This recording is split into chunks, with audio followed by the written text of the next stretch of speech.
to kind of drift away from realism, which I do mostly on rabbits and other kind of critters, and kind of do more of a characterization of this in a caricature, I guess you'd call it, by distorting body proportions and, you know, making large feet and the floppy ears and all that, can kind of give it a different awe kind of factor than to just have the present the straight out rabbit. So messing around with it in that fashion is really what it's all about, to make things in your own mind. Not having a drawing. I seldom work with drawings unless I feel it's going to speed me along on it. Many times people give me a certain object. They'll say, carve me mine's a blank. But carve a specific thing, like I did a golfer this past week. And that thing, in order to kind of move things along a little more rapidly, it's better for me to scale it, something like that.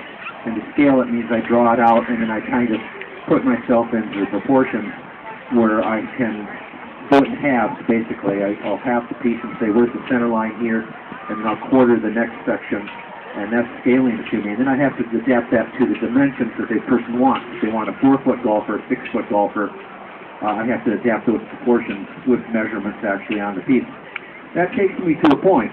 So, like midpoint on a human body is the crotch area, not belt line. Crotch is the halfway point on most, roughly speaking, in most body structures.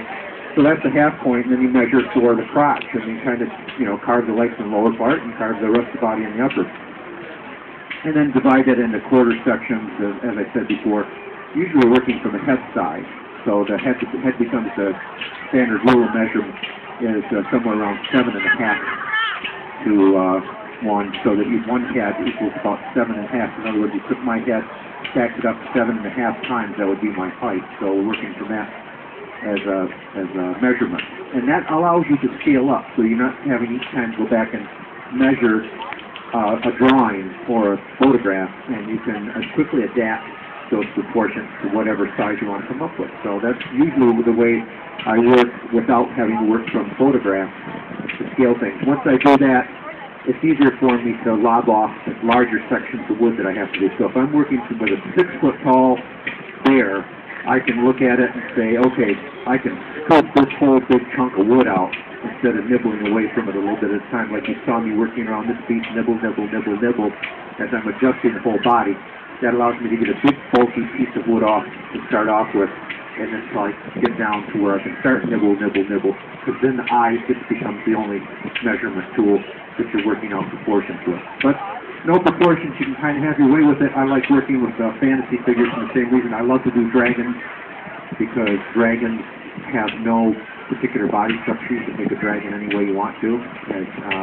You can be a dragon. It's got wings and feet, you know, and your imagination is that will to do whatever you want to. If I do a bird, like an eagle, everybody wants that to look like an eagle. So I can't. If I decide to have a chicken's beak on an eagle, that doesn't work. So I have to follow that procedure more exactly. I'd like to thank you very much for stopping by to watch. I'm going to try to get a larger chunk going here. I've got to carve a piece off of this. One of those big pieces, and I'm going to be probably working a life size. When I say that, I'm probably going to be working a life size. Starting tomorrow, I think I'll probably be working on a 6-foot tall figure, and then I'll be working along through that. So I don't know what I'm going to come up with yet, but a lot of figures you see around the fairground are somewhere in that size range. So I'll be working in that size throughout this week. Hope to see you back at that time, or sometime through the week. And certainly come back on next week, and I'll have probably a whole bunch of other things out here that I've been accomplished through the week. Thanks again. Enjoy the evening. Thank you.